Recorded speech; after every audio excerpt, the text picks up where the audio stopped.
चलिए भाई साहब, अब हम स्टार्ट करने जा रहे हैं क्या, हाई कोर्ट के बारे में डिटेल्स, है ना। तो हाई कोर्ट्स क्या है, सुप्रीम कोर्ट के बारे में हम लोगों ने लास्ट लेक्चर में पढ़ा था। एक बार हम छोटा सा उसके ऊपर क्या ले लेंगे और डिवीजन, क्विक रिवीजन ले लेंगे सुप्रीम कोर्ट के बारे में, है ना। तो हमने वहां पे बोले थे कि 34 क्या है, वहां पे टोटल जजेस है 34, including what, CJI. Yes, very good, CJI. समझ में आई बात। और सुप्रीम कोर्ट ने एक इंपॉर्टेंट चीज की हुई है, सुप्रीम कोर्ट ने वो इंपॉर्टेंट चीज क्या की हुई है कि भाई साहब एक इंपॉर्टेंट डिसीजन पास किया सुप्रीम कोर्ट ने, जो चारधाम यात्रा थी, समझ में आई बात, वहां पे चारधाम यात्रा को नेशनल हाईवे से जोड़ने का एक क्या था, इनिशिएटिव था, एज एन एक प्लान था। उसको भी अब सुप्रीम कोर्ट ने क्या दिखा दी, हरी झंडी दिखा दी, और एक कमेटी सेटअप करने को बोली थी। बेसिकली किसको कमेटी सेटअप करने को बोली थी? यस, वेरी गुड, आप लोगों ने बिल्कुल सही जवाब दिया। जो एनवायरमेंट मिनिस्ट्री है उनको क्या बोली थी, कमेटी सेट करने को बोली थी। उसके अलावा अगर मैं बात कर रहा हूं तो जो सुप्रीम कोर्ट का जज होता है वो कौन अपॉइंट करता है? प्रेसिडेंट अपॉइंट करता है। अगर सुप्रीम कोर्ट के सीजीआई को अपॉइंट करना है तो प्रेसिडेंट अपॉइंट करते हैं, एंड चाहे तो वो किससे कंसल्टेशन ले सकते हैं, अपने सुप्रीम, बाकी सुप्रीम कोर्ट जजेस जो है, और अगर उनको लगे तो हाई कोर्ट जजेस से भी वो क्या कर सकते हैं, जिन उनको लेना है वो कंसल्ट कर सकते हैं। और अगेन जब अगर सुप्रीम कोर्ट जजेस को अपॉइंट करने की बारी आती है तो वो भी कौन करता है? यस, वो भी करते हैं हमारे प्रेसिडेंट। बट वहां पे एक ऑब्लिगेशन है कि उनको, ऑब्लिगेटरी है कि उनको सीजीआई के साथ क्या करना ही पड़ेगा, चीफ जस्टिस ऑफ इंडिया के साथ बाकी सुप्रीम कोर्ट जजेस को अपॉइंट करने के लिए कंसल्ट करना पड़ेगा। एक सब्सटेंशियल वाला इंटरेस्ट वाला पॉइंट है कि आरटीआई के एक जो एनजीओ आती है उनको सब्सटेंशियली इंटरेस्ट, उनको वो सॉरी जो एनजीओ आती है वो आरटीआई मतलब राइट टू इन्फॉर्मेशन एक्ट के अंदर कन्वर होती है क्या, अगर वो गवर्नमेंट से फाइनेंसिंग ले रही है तो उसके ऊपर भी हम डिस्कशन कर चुके हैं। अब बात आती है हाई कोर्ट्स की। तो भाई जैसे supreme court is supreme authority of all over India, समझ में आई बात। हाई कोर्ट जो होती है वो स्टेट की सुप्रीम अथॉरिटी होती है, मतलब पर्टिकुलर स्टेट की, समझ में आई बात। तो India as a cohesive judiciary system and the supreme court is the apex court. High court is the supreme judicial body in the state, मतलब हाई कोर्ट को अगर मैं बोलूं तो वो स्टेट में सुप्रीम जुडिशियल बॉडी है। हाई कोर्ट ने अगर कोई डिसीजन दे दिया तो वो पर्टिकुलर स्टेट पे, for example Maharashtra high court ने, बॉम्बे हाई कोर्ट ने अगर कोई डिसीजन दे दिया तो वो पर्टिकुलर स्टेट पे वो क्या रहेगा, लागू रहेगा। उसकी सारी बात उसको पूरी स्टेट को माननी पड़ेगी। लेकिन अगर बॉम्बे हाई कोर्ट का डिसीजन है तो बॉम्बे हाई कोर्ट का डिसीजन कोई कंपलसरी नहीं है, कुछ नेसेसरी नहीं है भाई मेरे कि वो कौन माने, यूपी का कोई बंदा माने, समझ में आई बात। क्यों? क्योंकि उसकी सुप्रीम अथॉरिटी कहां पे है, सिर्फ और सिर्फ स्टेट में। लेकिन अगर सुप्रीम कोर्ट का डिसीजन है मेरे बच्चा, तो सुप्रीम कोर्ट का डिसीजन किसको मानना पड़ेगा? यस, बिल्कुल सही समझा तुमने, वो मतलब किसको मानना पड़ेगा? यस, वो पूरे ऑल ओवर इंडिया को मानना पड़ेगा। तो according to article 214 each state of India shall have a high court. It is the final interpreter of the constitution, मतलब हर एक स्टेट का हाई कोर्ट होता है, वो फाइनल इंटरप्रेटर है। Article 215 and 26 of Indian Constitution state that every high court should be a court of record and shall have all the powers of such a court, including power to punish for contempt of itself. Every high court shall consist of chief justice and such other judges, and the president may from time to time deem it necessary to appoint. जब president चाहे, उनको लगता है तो वो appoint कर सकते हैं। अच्छा, हाई कोर्ट में भी जो हर एक स्टेट के हाई कोर्ट होते हैं वहां पे भी एक चीफ जस्टिस होंगे ही। देयर आर 25 हाई कोर्ट्स है इंडिया में अभी basically, 3 having control over more than one state. Delhi को एक अलग हाई कोर्ट है, Allahabad high court, Andhra Pradesh, Bombay high court, Calcutta, Chhattisgarh, Delhi, Gujarat, Guwahati, Himachal Pradesh, Jammu Kashmir, Jharkhand, Karnataka, Kerala, Madhya Pradesh, Madras, Manipur, Meghalaya, Orissa, Patna, Punjab and Haryana जो है वो दोनों स्टेट का एक ही कोर्ट है। राजस्थान, सिक्किम, तेलंगाना, त्रिपुरा, उत्तराखंड, ये बेसिकली अभी हमारे क्या है, हाई कोर्ट्स है। अच्छा, अब ये होगी हाई कोर्ट की बात है, ठीक है। अब हाई कोर्ट के अलावा एडमिनिस्ट्रेटिव ट्रिब्यूनल्स भी बनाई गई।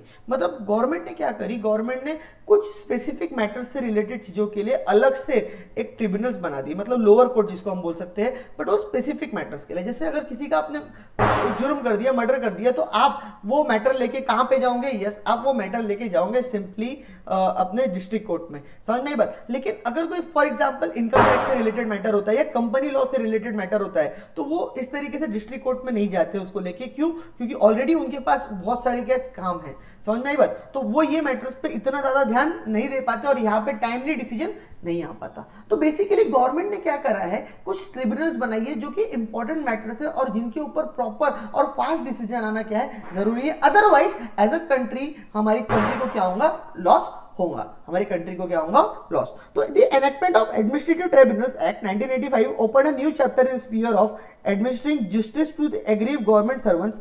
Administrative tribunals act owes again origin to article मतलब आर्टिकल वगैरह के बारे में 223A of the empower central government to set up act parliament administrative, काम की बातें नहीं है, इग्नोर कर सकते हैं उसको। मतलब बेसिकली वो अपॉइंट कर रही बना रहे हैं उसके बारे में बोल रहा है। रिक्रूटमेंट कंडीशन पर्सन, अब ध्यान से थोड़ा सा ना यहाँ पे आ जाना।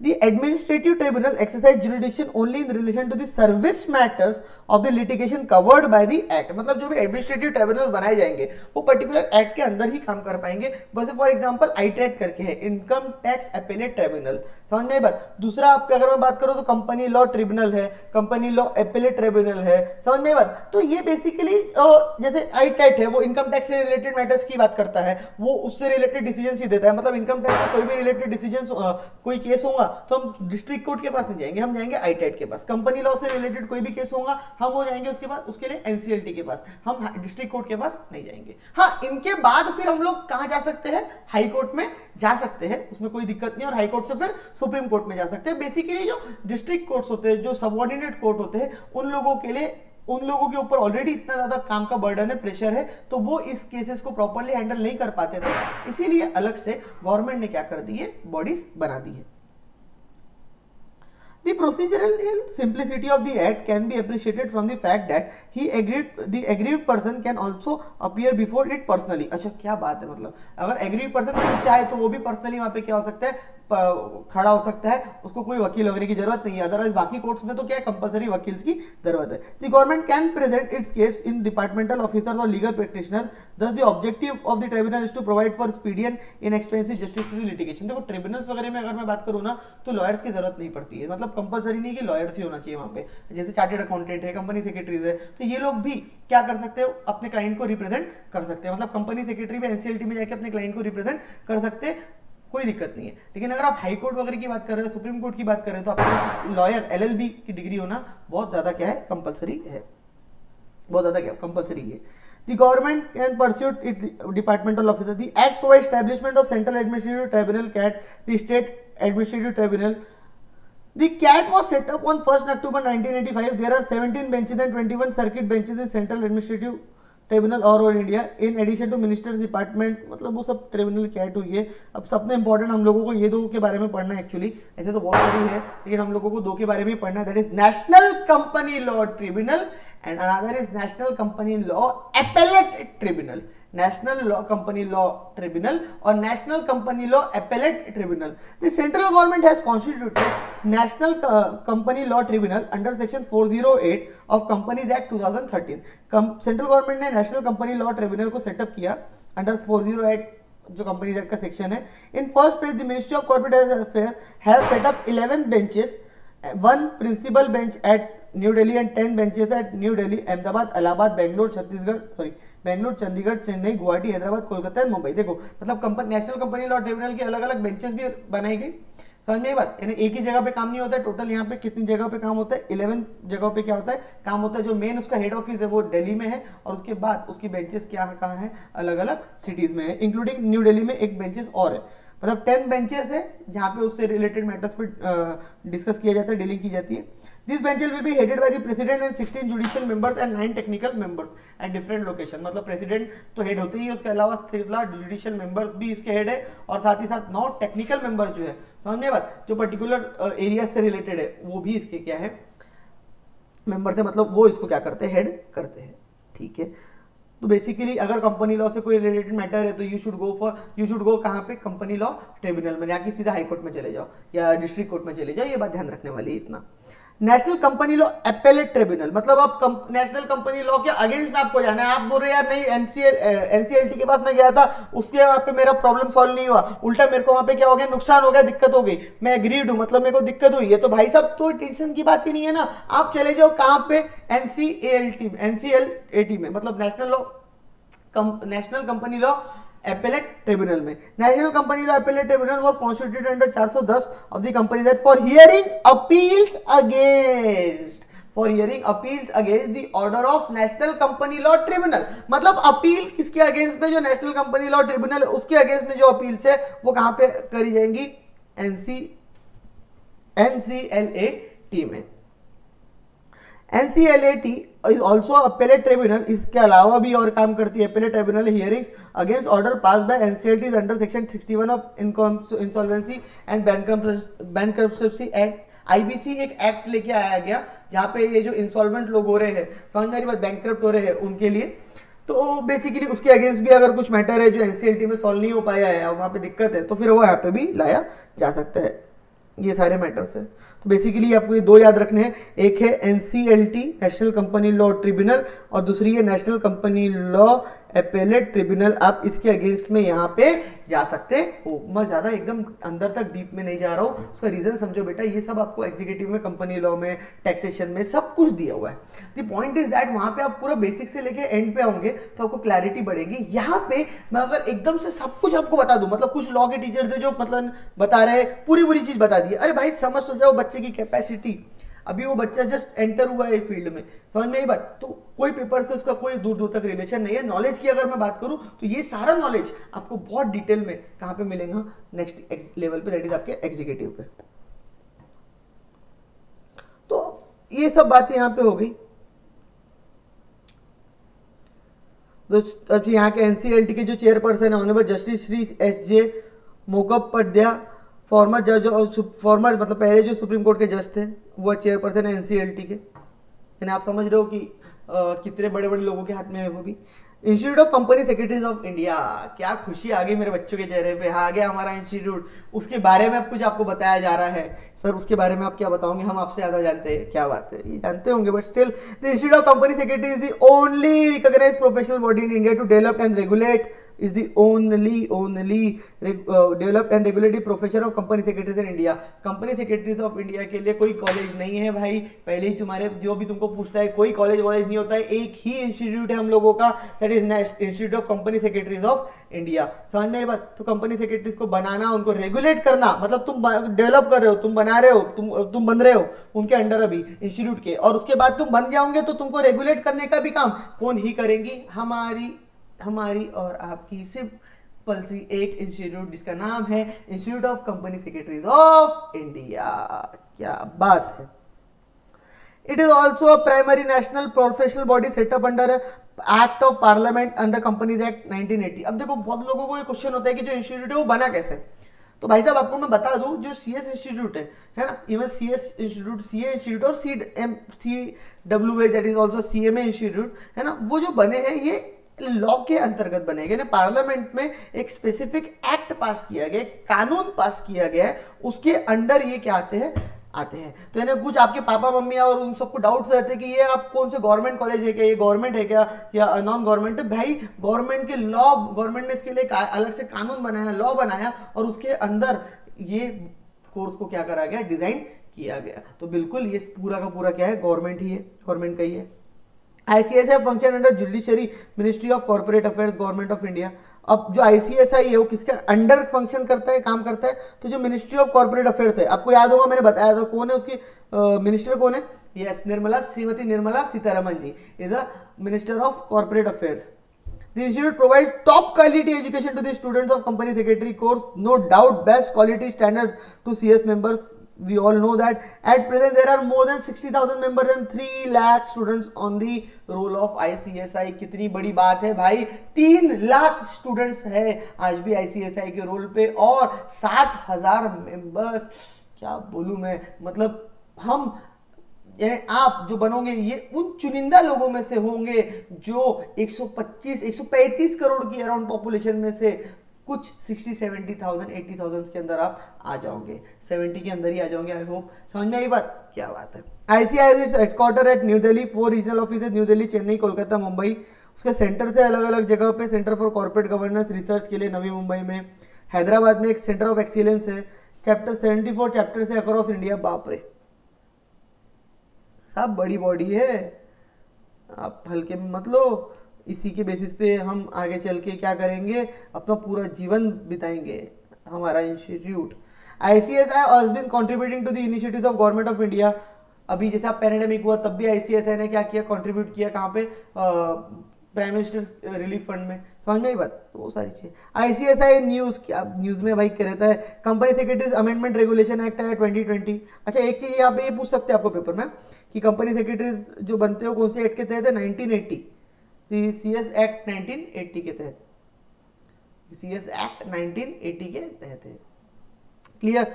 इसके बाद क्या है, the gazette notification of company secretaries amendment regulation, जो कंपनी सेक्रेटरीज के रेगुलेशन है उसको अमेंडमेंट किया गया 2020 में, ऑफिशियल गैजेट में वो आई है, सब आपको पता है, उसमें कुछ नहीं है। हाँ एक इंपॉर्टेंट चीज मैं बता दूं, ICSI launch UDIN to improve corporate governance, unique document identification number. अब क्या है ये सुन लो थोड़ा सा। The institute of company secretary of India has rolled out initiative in the form of unique document identification number in an attempt to pursue heightened sense of self governance, strengthen the practicing side of company's secretary, UDIN to provide ease maintaining register of attestation. देखो क्या है basically, हर member जब आप CS बन जाओगे, practice करोगे, तो कहीं ना कहीं कुछ ना कुछ डॉक्यूमेंट पे आप अपनी साइन मारते हो, अटैच करते हो, समझ में आई बात। और वो साइन की जो इतनी इज्जत रहती है कि बैंक्स में, आरओसी में, है ना, वो साइन की बेसिस पे डॉक्यूमेंट्स को क्या करा जाता है, एक्सेप्ट करा जाता है। बट अभी रिसेंट में कुछ सालों से क्या हो रहा है, सेम चीज सीए में भी हुई है और सेम चीज सीएस में भी हुई है कि लोगों ने फर्जी साइन मारना चालू कर दिए। लोगों ने जो सीएस नहीं है या सीए नहीं है, बेसिकली उन्होंने कोई ऐसे सीए और सीएस का नाम और ठप्पा बना लिया जो शायद अभी डेथ हो चुके हैं, मर चुके हैं, या उनको ही नहीं पता, उनके अगेंस्ट में उनके नंबर पे ही उन्हें थप्पा बना लिया, उनकी साइन मार के वो अटैच करके दिए जा रहे हैं। मतलब ऐसा हो रहा है। मतलब फॉर एग्जाम्पल आप सीएस बन गए हो, आपका मेंबरशिप नंबर है, आपका रजिस्ट्रेशन नंबर है, फर्म का सब है, आप बाकायदा एक अटेस्ट करके देते हो, साइन मार के देते हो, थप्पा मार के देते हो। किसी ने देख लिया, ये सेम थप्पा बनवा लिया और आपकी जैसी साइन कॉपी करके मार दी, आपको क्या पता चलने वाला है। उस डॉक्यूमेंट की ऑथेंटिसिटी तो आपकी साइन और स्टैंप पे रहेंगी। कल को कुछ अगर होता है उल्टा सीधा, तो जवाबदारी किसकी, आपकी। तो इसीलिए अभी इंस्टीट्यूट ने, चाहे सीए इंस्टीट्यूट हो चाहे सीएस इंस्टीट्यूट हमारा है ना, दोनों इंस्टीट्यूट ने यूडिन लॉन्च कर दिया है कि आप जब भी कोई सर्टिफिकेट या कहीं पे भी आप साइन करते हो, तो वो साइन की ऑथेंटिसिटी तभी आएंगी जब आप इंस्टीट्यूट की साइट पे जाके, आपका एक लॉगिन आईडी पासवर्ड रहेगा यूडिन, वहां पे जाके वो डॉक्यूमेंट अपलोड करोगे, बाकायदा वहां पे डिटेल भरोगे और वहां से एक यूनिक डॉक्यूमेंट आइडेंटिफिकेशन नंबर निकालोगे। सपोज मैंने यहाँ पे साइन मारा, और साइन मारने के बाद ये डॉक्यूमेंट को अगर मेरे को कंफर्म बताना है कि दिस इज डॉक्यूमेंट, मतलब इसको आरओसी गवर्नमेंट वगैरह क्या करेंगे, एक्सेप्ट करेंगी, तो यहाँ पे इसके नीचे मेरे को यूडिन डालना जरूरी हो जाएगा। Sir unique document identification number मेरे को गवर्नमेंट ने उसके लिए लॉन्च किए, सॉरी गवर्नमेंट इंस्टीट्यूट ने उसके लिए वेबसाइट लॉन्च की है, वहां पे वेबसाइट से जाके आप क्या कर सकते हो, वो डाउनलोड कर सकते हो। और ये हर एरा गैरा नथु गैरा नहीं कर सकता, ये सिर्फ और सिर्फ जो हमारे कंपनी सेक्रेटरीज है प्रैक्टिसिंग, वही लोग कर सकते हैं। तो बेसिकली फ्रॉड का सीन यहाँ पे बचा ही नहीं। यस, इसीलिए लाया गया। UDIN will provide ease of maintaining register of attestation certification, आपने कितने करे, अटेस्टेशन कितने करे, ये आपको मालूम पड़ता रहेगा। It will prevent counterfeiting of various attestation certification beside ensuring compliance with regard to sealing of number of limit. अब यार एक लिमिट होती है, सीलिंग लिमिट है कि भाई इतने के ऊपर आप साइन नहीं मार सकते, उतने के ऊपर आप डॉक्यूमेंट साइन नहीं कर सकते, तो वो यहाँ पे भी अब वो चीज क्या करेंगी, हेल्प होंगी। Under the mechanism alphanumeric number होता है will be generated from the identification of every document attested by practising company secretaries, जो प्रैक्टिस में वही साइन कर सकते हैं, which will act as a trust and answer by facilitating verification that the document generally signed certified on the company secretary in practice. मतलब जो company secretary practice में है वो एनहांस करेंगे फैसिलिटी वेरिफिकेशन की, जिन्हें वो डॉक्यूमेंट की है ना, उनको दिक्कत ना हो। बेसिकली ये सीएस के बेनिफिट्स के लिए लाया गया। 51st फाउंडेशन डे आईसीएसआई ने अपना सेलिब्रेट किया था 4 अक्टूबर को।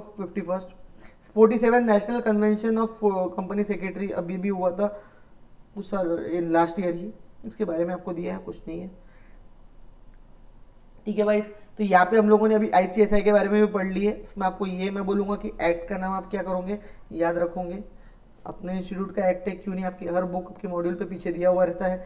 सेम रेगुलेशन जो अमेंड हुए उसका भी याद रखोगे कि अभी अमेंडमेंट आया है। यूडिन वाला भी इंपॉर्टेंट पॉइंट है सर, बच्चा क्या भाई याद रख लेना, खुद का इंस्टीट्यूट है, यूडिन का फुल फॉर्म याद रख लो। यूडिन का फुल फॉर्म क्या होता है, यूनिक डॉक्यूमेंट आइडेंटिफिकेशन नंबर।